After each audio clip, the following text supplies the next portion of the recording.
Good morning 11th class. आज हम आपका चैप्टर रीड कर रहे हैं। आपने पढ़ा था पृथ्वी की आंतरिक संरचना, जो आपका चैप्टर नंबर 3 है, वो हमने स्टार्ट किया था। तो उसमें आप पढ़ चुके हैं। अभी भूकंप से रिलेटेड आप पढ़ रहे थे, ठीक है। तो अब हम जो देख रहे हैं वो छाया अक्षेत्र का उद्भव देख रहे हैं भूकंप के बारे में। देखिए, भूकंप लेखी यंत्र पर दूरस्थ स्थानों से आने वाली भूकंपीय तरंगे अभिलेखित होती हैं, ठीक है। जो सिस्मोग्राफ है उस पे जो भूकंपीय तरंगे हैं वो सभी अभिलेखित होती हैं। यद्यपि कुछ ऐसे अक्षेत्र भी हैं जहां कोई भूकंपीय तरंग अभिलेखित नहीं होती है। जो आपका भूकंप लेखी यंत्र है उस पर सभी के सभी जो भूकंपीय तरंगे हैं वो अभिलेखित होती हैं। बट कुछ तरंगे ऐसी भी हैं जो अभिलेखित नहीं होती हैं। कुछ अक्षेत्र में ऐसे अक्षेत्र को भूकंपीय छाया अक्षेत्र कहा जाता है, जहाँ पर कोई भी भूकंपीय तरंगे अभिलेखित नहीं होंगी। ऐसे अक्षेत्र को भूकंपीय छाया अक्षेत्र कहा जाता है।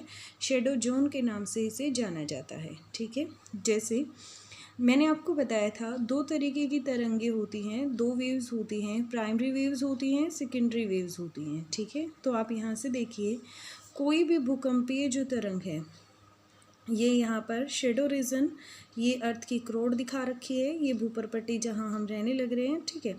तो अब यहाँ से यदि हम देखें तो कोई भी जो मतलब किसी भी वेव्स की बात करूँ भूकंप की, तो उसका जो एरिया है, ठीक है, वो 105 डिग्री से परे नहीं हो सकता, ठीक है। ऐसे ही ये तो इन्होंने एस वेव्स का दिखा रखा है। ऊपर जो है आपका फिगर है, इसमें प्राइमरी वेव्स का दिखा रखा है।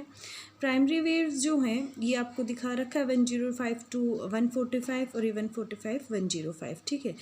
इट्स अबाउट प्राइमरी वेव्स, जो पी तरंगों का छाया अक्षेत्र है, ठीक है, उसके बारे में दिखा रखा है। और यहाँ पर जो एस तरंगों का छाया अक्षेत्र है उसके बारे में दिखा रखा है। तो देखिए, छाया अक्षेत्र कौन सा होता है? जहाँ पर भूकंपीय तरंगे अभिलेखित नहीं होती हैं उसे छाया अक्षेत्र कहा जाता है। ये क्वेश्चन, ये डेफिनेशन भी आपसे पूछी जा सकती है कि छाया अक्षेत्र किसे कहा जाता है। तो छाया अक्षेत्र उसे कहा जाता है जहाँ भूकंपीय तरंगे अभिलेखित नहीं होती हैं, ठीक है।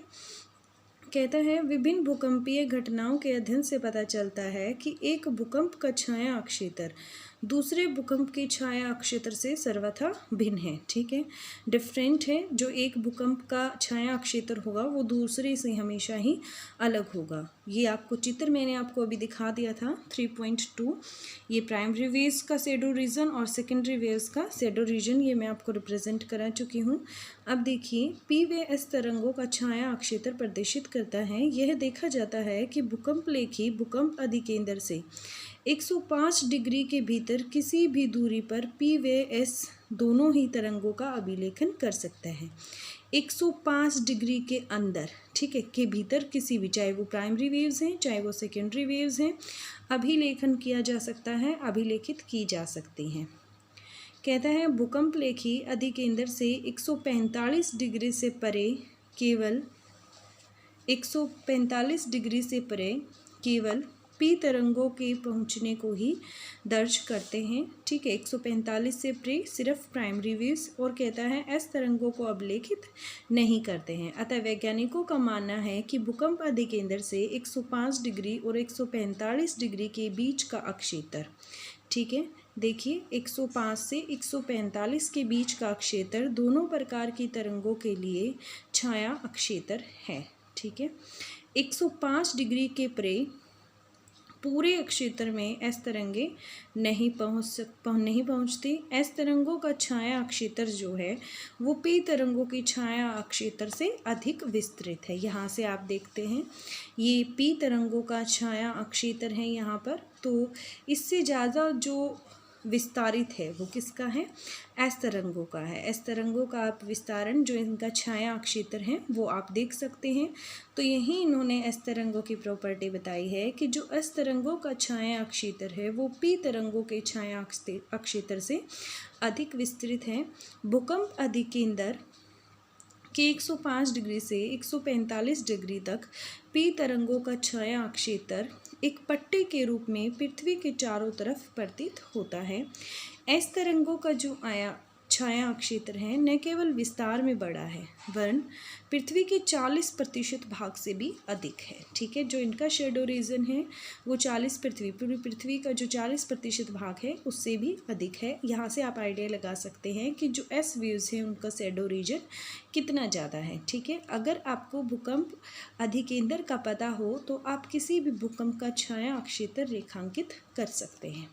अब देखिए, भूकंप जो होते हैं वो विभिन्न प्रकार के होते हैं, तो हम उनके बारे में देखते हैं। सबसे पहले भूकंप के प्रकार कौन कौन से हैं। कहता है सामान्य विवर्तनिक भूकंप ही अधिक आते हैं। ये विवर्तनिक भूकंप कौन से हुए, जो हमारी प्लेट्स हैं उनके खिसकने से जो आए। ठीक है, तो ये कहता है ये जो भूकंप होते हैं ये बृहस्पति तल के किनारे चट्टानों के सरक जाने के कारण उत्पन्न होते हैं। ठीक है, यही भूकंप जो होते हैं वो ज़्यादा आते हैं। एक विशिष्ट वर्ग के विवर्तनिक भूकंप को ही ज्वालामुखी जन्य भूकंप कहा जाता है। ये भूकंप कहाँ पर आते हैं, जहाँ पर सक्रिय ज्वालामुखी अक्षेत्रों तक ही सीमित रहते हैं। ठीक है, जहाँ पर क्या है, एक्टिव वोल्केनोज हैं वहाँ पर ये उसी अक्षेत्र तक सीमित रहते हैं। और ज्वालामुखी क्या है, जो पृथ्वी से लावा मैग्मा बाहर आने लग रहा है उसे ज्वालामुखी बोला गया उस क्षेत्र को। तो वहाँ पर जो भूकंप आते हैं। ठीक है, फिर खनन क्षेत्रों में भी कई बार ऐसा होता है जब हम गहरी खुदाई कर लेते हैं, अत्यधिक खनन कर लेते हैं, तो भूमिगत खानों की जो छत होती है वो ढह जाती है, जिससे हल्के झटके महसूस किए जाते हैं। इन्हें नियत भूकंप कहा जाता है। नेक्स्ट देखिए, कभी कभी परमाणु व रासायनिक विस्फोट से भी भूमि में कंपन होती है। इस तरह के झटकों को विस्फोट भूकंप कहा जाता है। ठीक है, जो भूकंप बड़े बांध वाले क्षेत्रों में आते हैं उन्हें बांध जनित भूकंप कहा जाता है। ये आपके सामने 5 टाइप रिप्रेजेंट की हैं। पहला जो आपकी टेक्टोनिक जो प्लेट्स वगैरह हैं उनके खिसकने से, जो चट्टानों के सरकने से जो भूकंप आते हैं। ठीक है, दूसरा जो आपका है ज्वालामुखी, जहाँ पर एक्टिव वोल्केनो है। ठीक है, वहाँ पर भूकंप आना है दूसरे टाइप का। खनन वगैरह यदि हम अत्यधिक कर देते हैं, ज़्यादा गहराई तक हम खुदाई करते हैं, तो जो खानों की छत होती है वो ढह जाती है, जिससे हम हल्के झटके महसूस कर सकते हैं। ठीक है, और उन्हें ही हम नियत भूकंप कहते हैं। और फिर उसके बाद कोई भी परमाणु या रासायनिक विस्फोट के कारण भी ऐसा होता है कि भूमि में कंपन आ जाती है। इस तरह के झटकों को विस्फोट भूकंप कहा जाता है। उसके बाद देखिए, जो भूकंप जहाँ पर बड़े बड़े डैम बनाए जाते हैं, बांध बनाए जाते हैं, तो वहाँ पर यदि उन क्षेत्रों में भूकंप आए तो उन्हें बांध जनित भूकंप कहा जाता है। अब आपसे क्वेश्चन पूछा जा सकता है कि भूकंप के कितने प्रकार होते हैं, तो ये 5 टाइप आपके सामने एक्सप्लेन की गई हैं। आप इनको राइट डाउन कर सकते हैं। ठीक है, 2 नंबर में है तो आप इनकी मेन हेडलाइन एक्सप्लेन कर देना। 5 मार्क्स में है तो फिर आपको एक एक पॉइंट को अच्छे से एक्सप्लेन करना पड़ेगा। नेक्स्ट देखिए, भूकंपों के माप की बात करते हैं।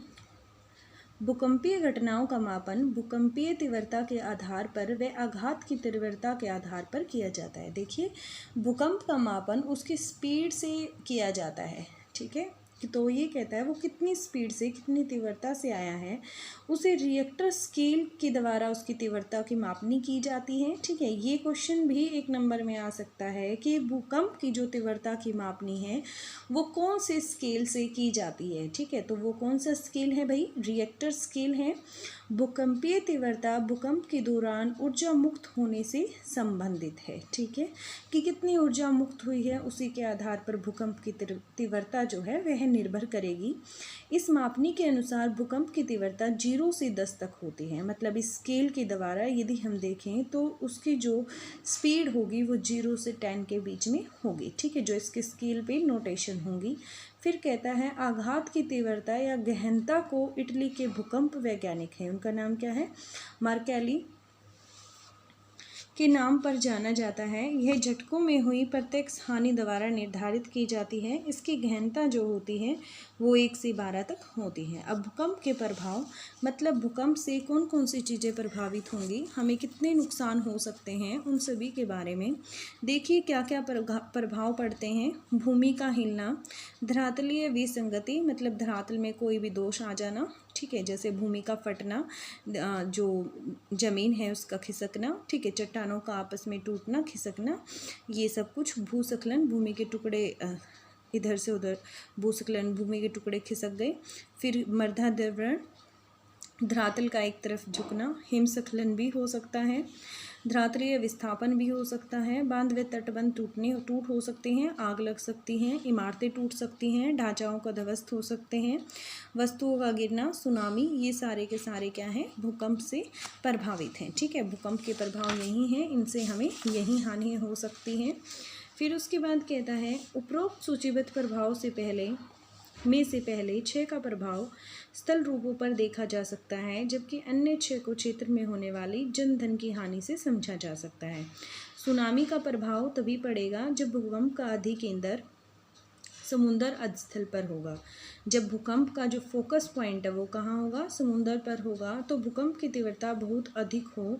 सुनामी अपने आप में कोई भूकंप नहीं है, ये वास्तव में लहरें होती हैं। सुनामी क्या है भाई, लहरें हैं जो भूकंपीय तरंगों से उत्पन्न होती हैं। यद्यपि मूल रूप से कंपन की क्रिया कुछ सेकंड ही रहती है, फिर भी यदि भूकंप की तीव्रता रिएक्टर स्केल पर 5 से अधिक हो जाए तो उसके परिणाम अत्यधिक विनाशकारी होंगे। ठीक है, जैसे मैंने आपको बताया था, रिएक्टर स्केल पे जो मेजरमेंट है वो कहाँ से कहाँ तक है, 0 से लेकर 10 तक है। ठीक है, यदि उसमें ऐसा हो कि उस पे जो मापने में 5 से अधिक यदि भूकंप की तीव्रता आ जाए तो वह काफ़ी विध्वंसकारी, काफ़ी विनाशकारी होती है। ठीक है, अब देखिए, और हालांकि जो ये मतलब कंपन होती है पृथ्वी के अंदर, ये कुछ सेकंड की ही होती है, लेकिन यदि 5 से ज़्यादा स्पीड आ गई तो ये काफ़ी पृथ्वी पर विनाश करके जा सकती है। भूकंप की आवृत्ति देख लेते हैं। भूकंप एक प्राकृतिक आपदा है। तीव्र भूकंप के झटकों से जन व धन की अधिक हानि होती है। फिर भी ऐसा नहीं है कि विश्व के सभी भागों में तीव्र भूकंप ही आते हैं। केवल वहीं अक्षेत्र जो भ्रंश के समीप है ऐसे तीव्र झटके महसूस करते हैं। हम ज्वालामुखी व भूकंप के वितरण का वर्णन अगले अध्याय में पढ़ेंगे। ठीक है, प्रायः देखा गया है कि रिएक्टर स्केल पर 8 से अधिक तीव्रता वाले भूकंप आने की संभावना बहुत ही ज़्यादा कम होती है। 8 से जो ज़्यादा स्पीड है ऐसे भूकंप काफ़ी कम आते हैं, ये कभी 1-2 वर्ष में एक बार ही आते हैं, जबकि जो हल्के भूकंप होते हैं वह पृथ्वी पर किसी न किसी अक्षेत्र में 1 मिनट के अंदर आते ही रहते हैं। ठीक है, हर 1 मिनट में कोई ना कोई एक भूकंप के झटके को महसूस किया जा सकता है, बट वो कुछ ही सेकंड के लिए उसकी जो स्पीड होती है वो 1-2 के आसपास ही होती है। 8 से अबव 1-2 ईयर में कभी कोई भूकंप आता है। ठीक है, फिर उसके बाद देखिए पृथ्वी की संरचना की हम बात करते हैं। पृथ्वी की जो इंटरनल पार्ट्स हैं, जो उनके जो स्ट्रक्चर हैं उनके बारे में रीड करते हैं। तो सबसे पहले हम क्रस्ट की बात करते हैं। क्रस्ट क्या होती है, यह ठोस पृथ्वी का सबसे बाहरी भाग है। ठीक है, जिस भाग पे अभी हम रहने लग रहे हैं, हमारी पृथ्वी ठोस है। ठीक है, और जो उसके ऊपरी वाला भाग है वो क्या कहलाता है, क्रस्ट कहलाता है, भूपरपट्टी कहलाता है। यह बहुत भंगुर भाग है जिसमें जल्दी टूट जाने की प्रवृत्ति पाई जाती है। ब्रिटल इन नेचर है, आसानी से टूट सकता है। ठीक है, भूपरपट्टी की मोटाई महाद्वीपों व महासागरों के नीचे अलग अलग है। महासागरों में भूपरपट्टी की मोटाई, ये कहता है भूपरपट्टी की, यदि महाद्वीपों का एग्जाम्पल मैं लूँ और महासागरों की यदि मैं बात करूँ तो दोनों में अलग है भूपरपट्टी की मोटाई। महासागरों में भूपरपट्टी की मोटाई महाद्वीपों की तुलना में कम है। महासागरों में कम है, महाद्वीपों में ज़्यादा है। महासागरों में के नीचे इसकी औसत मोटाई कितनी है, 5 किलोमीटर है, और यदि महाद्वीपों की बात करूँ तो कितनी है, 30 किलोमीटर है। फिर उसके बाद देखिए, ये हम बात कर रहे हैं महासागरों की और महाद्वीपों की। महाद्वीपों में ज़्यादा है, महासागरों में कम है। मुख्य पर्वतीय श्रृंखलाओं के क्षेत्र में यह मोटाई और भी अधिक है। हिमालय पर्वत की यदि मैं बात करूं तो श्रेणियों के नीचे भूपरपट्टी की मोटाई यहाँ पर सबसे ज़्यादा 70 किलोमीटर तक है। भूपरपट्टी भारी चट्टानों से बना है। ठीक है, भूपरपट्टी पे क्या है, भारी चट्टानें हैं, और इसका जो घनत्व है वह कितना है, 3 किलोमीटर प्रति घन सेंटीमीटर है। महासागरों के नीचे भूपरपट्टी की चट्टानें बेसाल्ट निर्मित हैं। महासागरों के नीचे इसका घनत्व कितना है, 2.7 ग्राम है। ठीक है, 2.7 ग्राम प्रति घन सेंटीमीटर है। फिर उसके बाद देखिए, अब हम मेंटल के बारे में स्टडी करते हैं।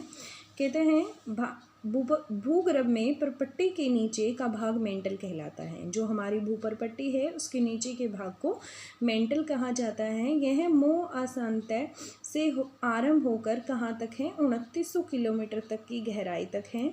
मेंटल का जो ऊपर वाला भाग होता है उसे दुर्बलता मंडल कहा जाता है। और जो ये एस्थेनोस्फीयर भी इसे बोल सकते हैं। एस्थेनो का अर्थ क्या होता है, दुर्बलता होता है। देखिए टोटल कहाँ तक है, 2900 किलोमीटर तक है। जो इसका मेंटल का ऊपरी भाग है 400 किलोमीटर तक एस्थेनोस्फीयर दुर्बलता मंडल को मापा गया है। ज्वालामुखी उद्गार के दौरान जो लावा धरातल पर पहुँचता है उसका मुख्य सोर्स जो है, मुख्य स्रोत, ठीक है, जो लावा धरातल पर पहुँचा है वो कहाँ से, दुर्बलता मंडल के थ्रू ही आता है। कहता है इसका घनत्व भूपरपट्टी की चट्टानों से अधिक है।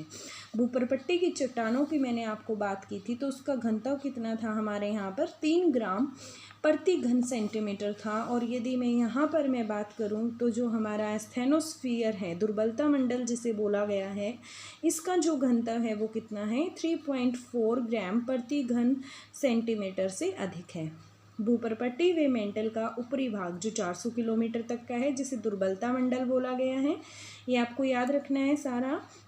उसको हम लिथोस्फीयर बोलते हैं, स्थल मंडल कहलाता है। ठीक है, अब आपसे ये पूछा जाए कि स्थल मंडल किसे कहते हैं, तो स्थल मंडल क्या होता है भाई, जो भूपरपट्टी है और जो मेंटल का ऊपरी हिस्सा है 400 किलोमीटर तक, जिसे दुर्बलता मंडल बोला गया है। ठीक है, भूपरपट्टी और मेंटल का जो ऊपरी भाग है उसको मिलाकर जो भाग बनेगा उसे स्थल मंडल लिथोस्फीयर कहा जाता है।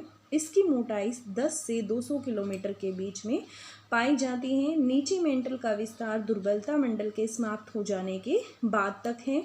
यह ठोस अवस्था में है। अब हम बात करेंगे क्रोड की। देखिए, हमने अर्थ को 3 पार्ट में डिवाइड किया है। यहाँ सबसे ऊपर हमने पढ़ा था सबसे पहले भूपरपट्टी, ठीक है। देन आफ्टर हमने स्टडी किया मेंटल के बारे में, और फिर हमने स्टडी किया दुर्बलता मंडल को। और अब हम जो स्टडी कर रहे हैं वो द कोर, द सेंटर जो उसका है, क्रोड जो है, हम उसके बारे में, जैसा कि पहले ही इंगित है कि भूकंपीय तरंगों के वेग ने पृथ्वी के क्रोड को समझने में सहायता की है। क्रोड वे मेंटल की सीमा 2900 किलोमीटर तक की गहराई की है। बाह्य क्रोड तरल अवस्था में है, और जबकि जो आंतरिक क्रोड है वह ठोस अवस्था में है। ठीक है, इंटरनल जो है वो ठोस में है और बाह्य तरल में है, लिक्विड में है। मेंटल व क्रोड की सीमा का चट्टानों का घनत्व देखिए, जो इसका घनत्व है वो भूपरपट्टी और जो मैंने एस्थेनोस्फीयर के बारे में भी बताया था, वहाँ पे भी मैंने उसकी डेंसिटी घनत्व बताया था, उससे भी कहीं ज़्यादा है। कितना है, 5 ग्राम प्रति घन सेंटीमीटर है। और केंद्र में 6300 किलोमीटर की गहराई तक घनत्व 13 ग्राम बढ़ जाता है। देखिए, आप जितना सेंटर की तरफ जा रहे हैं उतनी ही डेंसिटी इंक्रीज होती जा रही है। तो इसका मतलब क्या है कि क्रोड में है जो वो भारी पदार्थों से मिलकर बना हुआ है, जैसे कि निकल एंड लोहा। ठीक है, जिसे क्या बोला गया है, निफे बोला गया है। Ni से निकेल, Fe से फेरम। ठीक है, फेरम लोहे के लिए और निकेल के लिए Ni हमने यहाँ निफे प्रत के नाम से भी जाना जाता है। ये क्रोड की बात हो रही है। ठीक है, कि क्रोड का जो घनत्व है वो इतना ज़्यादा है। देखिए, जब मैंने आपको पृथ्वी के निर्माण के बारे में बताया था, ठीक है, जब मैं पृथ्वी के निर्माण की एक्सप्लेनेशन दे रही थी, तो मैंने वहाँ पे आपको एक पॉइंट बताया था कि जब हमारी पृथ्वी ठंडी होने लगी थी, धीरे धीरे जब वह तरल से ठोस अवस्था में परिवर्तित होने लगी थी, तो जो उसका भारी पदार्थ थे वो अंदर की तरफ चलने लगे थे, अंदर की तरफ, नीचे की तरफ जाने लगे थे, और जो हल्के पदार्थ थे वो ऊपर आ गए थे। ठीक है, और जो नीचे भारी पदार्थ जैसे कि लोहा नीचे चला गया, वो अंदर चला गया, तो खनन के द्वारा हम उसे प्राप्त करते हैं। और जो ऊपर वाले पदार्थ थे वो भी कुछ समय पश्चात ठंडे होकर ठोस में परिवर्तित हो गए। इस तरीके से पृथ्वी की मतलब रचना हुई थी, ये मैंने आपको बताया था उसमें। तो वहाँ से ही ये चीज़ क्लियर है कि जो भारी पदार्थ थे वो पृथ्वी की आंतरिक संरचना में चले गए, इसी वजह से वहाँ पे निकेल और लोहा है, और इसे क्या बोला गया है, इस परत को नीफे बोला गया है। ठीक है, अब देखिए, अब पढ़ते हैं ज्वालामुखी व ज्वालामुखी निर्मित स्थल रूप। ठीक है, आपने अनेक बार ज्वालामुखी के चित्र देखे होंगे। ज्वालामुखी वह स्थान है जहाँ से निकलकर गैसें हैं, राख है, तरल चट्टानी पदार्थ है, लावा पृथ्वी के धरातल तक पहुँचता है। ठीक है, पृथ्वी की ऊपरी सतह तक निकल कर आता है। यदि यह पदार्थ कुछ समय पहले ही बाहर आया हो या अभी निकल रहा हो तो वह ज्वालामुखी क्या कहलाएगा? सक्रिय ज्वालामुखी कहलाएगा। एक्टिव वोल्केनो उसे बोलते हैं। तरल चट्टानी पदार्थ दुर्बलता मंडल मैंने आपको बताया था कि जो हमारी मेंटल है, मेंटल का 400 किलोमीटर तक का एरिया है, उसे दुर्बलता मंडल बोला गया है। तो ये यहाँ पे कहता है कि तरल चट्टानी पदार्थ दुर्बलता मंडल से निकलकर धरातल पर पहुँचता है। जो भी तरल चट्टानी पदार्थ है वे दुर्बलता मंडल से निकलकर धरातल पर पहुँचेगा जब तक यह पदार्थ मेंटल के ऊपरी भाग में है। ऊपरी भाग में मतलब दुर्बलता मंडल में है। ठीक है, तो इसे क्या कहा जाता है? मैग्मा कहा जाता है। जब यह भूपटल के ऊपर या धरातल पर पहुंचता है तो लावा कहा जाता है। देखिए, पदार्थ एक ही है जो उसमें से निकल रहा है, आप उसे मैग्मा बोले या लावा बोले, लेकिन जब वो मेंटल की ऊपरी सतह तक है तब उसे मैग्मा कहा जाता है, और जब वह धरातल पर पहुंच जाता है तब उसे लावा कहा जाता है। ठीक है, वह पदार्थ जो धरातल पर पहुंचता है उसे लावा प्रवाह, लावा के जमे हुए टुकड़ों का मलबा, ये ज्वालामुखी बम, राख, धूलकण व गैसें जैसे कि नाइट्रोजन यौगिक, सल्फर यौगिक और कुछ मात्रा में क्लोरीन व हाइड्रोजन ऑर्गन शामिल होते हैं। ज्वालामुखी उद्गार की प्रवृत्ति और धरातल पर विकसित आकृतियों के आधार पर ज्वालामुखियों को वर्गीकृत किया गया है। देखिए, ज्वालामुखी का जो वर्गीकरण है वो हम कल स्टडी करेंगे। ओके।